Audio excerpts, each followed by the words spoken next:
یہ کہتے ہیں جی اسلام میں سود حرام ہے، مگر آج کل کے دور میں پوری دنیا کی معاشیات بینکوں کے ایک تفصیلی نیٹ ورک سے جڑی ہوئی ہے۔ بینک اب کسی بھی ملک کے انتہائی اہم اداروں میں شمار ہوتے ہیں، مگر بینکنگ کے نظام کو سودی نظام کہا جاتا ہے۔ کیا اس صورتحال میں بینکوں سے لین دین، ان کی اسلامی معاشرے میں موجودگی اور ان کو ترقی کے لیے ناگزیر ٹھہرانا جائز ہے؟ گزارش یہ ہے جی کہ یہ بینکنگ مغرب سے شروع ہوئی تھی،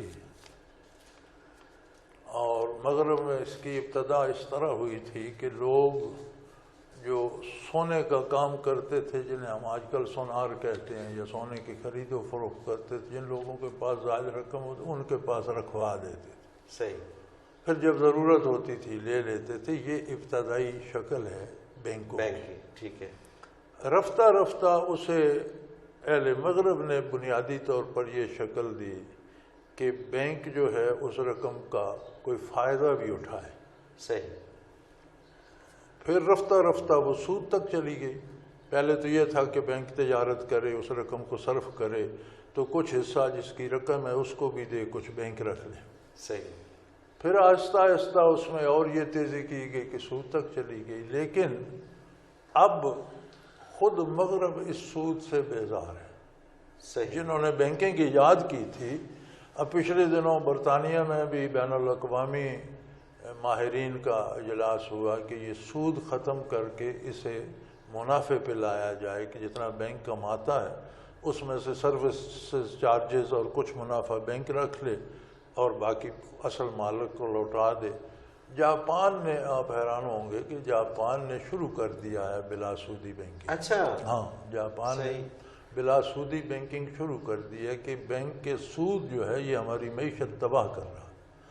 امریکہ میں اس پہ غور ہو رہا ہے کہ بینکنگ کو سود سے پاک کر کے نفع نقصان پہ لایا جائے اور زکوٰۃ کا نظام رائج کیا جائے۔ یہ بہت بڑا ٹیکس جمع ہوتا ہے۔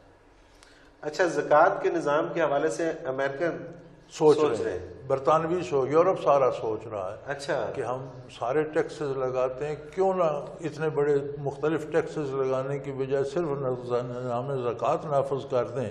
2.5% سالانہ ہر امیر آدمی دے تو ہمیں تو کسی ٹیکس کی ضرورت نہیں ہے۔ اچھا، وہ بھی 2.5% کے اوپر ہی وہی اسلامی زکوٰۃ پہ آ رہے ہیں کہ اگر 2.5% ہر امیر آدمی دے تو عام آدمی تو ٹیکس لگانے کی ضرورت ہی نہیں رہتی۔ سبحان اللہ۔ تو دوسری صورت عرض کر دوں کہ ایک ہماری مجبوری ہے کہ اب ہمارے پاس اگر پیسہ ہے تو ہم اسے کیسے رکھیں، چور ڈاکو خطرہ یہ وہ، تو ہم بینک میں رکھتے ہیں، لیکن بینکوں میں شروع سے یہ دی گئی ہے گنجائش کہ آپ بلا سود رکھ لیں، اپنا پیسہ رکھیں، اپنا پیسہ لے لیں، صحیح، اور سود میں شراکت نہ کریں۔ اب میں الحمدللہ 60s کے شروع بلکہ 50s کے لیٹ 50s سے انکم ٹیکس پے ہی ہوں۔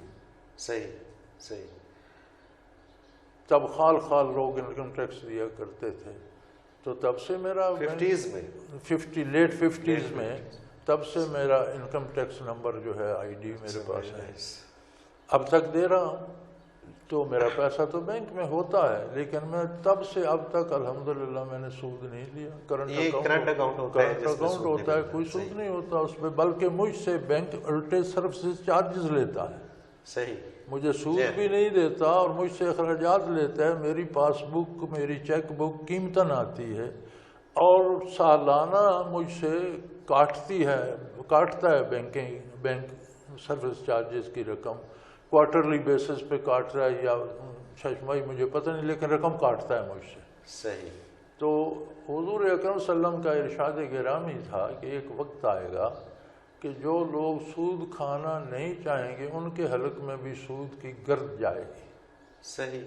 اب وہ وقت ہے، ہم سود کھانا نہیں چاہتے، لیکن ہمارا پیسہ جو ہم ان کے پاس رکھتے ہیں وہ تو آگے سود پہ دے کر اس پر سود لے رہے ہیں۔ ایک ڈسٹ سود کی جو ہے بلا اختیار وہ آ رہی ہے، ہمارے حلق میں بھی جا رہی ہے، لیکن اس کا عند اللہ مواخذہ نہیں ہوگا چونکہ اس پہ ہماری دسترس نہیں۔ صحیح۔ اچھا جو چیزیں ہماری دسترس میں نہیں ہیں ہاں تو اسے ہم نہیں روک اس سکتے. سے ہم تو پیسہ امانتاً رکھنے ہیں، سود کے لیے نہیں دیتے. اب یہ بینک کی زیادتی ہے کہ وہ ہمارے پیسے کو بھی سود پہ دے دیتا ہے. صحیح. بینک میں تو ایسا کوئی نہیں نا کہ کرنٹ اکاؤنٹ والوں کا پیسہ نہ دیا جائے اور سیونگ ظاہر ہے والوں ان کا کے پاس تو جو آیا انہوں نے دینا ہے، جو آیا انہوں نے دینا ہے، تو وہ ہمارے اختیار میں نہیں. لیکن ہم سود نہیں لینا چاہیں تو یہ ہمارے اختیار میں ہے. بینکنگ اچھا شعبہ ہے اور ہونا چاہیے، لیکن اگر اسے شراکت پہ لایا جائے تو جب ہمارے ہاں بلا سودی بینک شروع ہوئے اور شراکت کا، تو میں فیصل آباد میں تھا اور وہاں بینکار جو تھے فیصل آباد ڈویژن کی میٹنگ تھی اور اس میں تھا کہ کتنا پروفٹ دیا ہے. آپ یقین کریں کہ جس کے پیسے ہیں یا جو اکاؤنٹ ہولڈر ہے اس کے حصے میں 26% آتا تھا.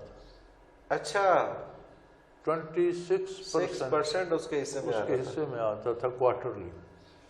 Very nice. پھر وہ نیشنل بینک کو کنسلٹ کیا گیا تو انہوں نے کہا یار یہ غضب نہ کرنا، ساری دنیا پیسے نکلوا کر اس میں رکھ دے گی، بینک ختم ہو جائے گا باقی سسٹم، تو تم ایسا کرو کہ ہر سال کبھی 6%، کبھی 7، کبھی 5 دینا شروع کر دو. اور وہ ڈیسیژن ہر سال نیشنل بینک لیتا ہے کہ اس سال تم نے اتنا پرافٹ دینا ہے. اچھا یہ جو ہمارا بلا سودی چل رہا ہے یہ بھی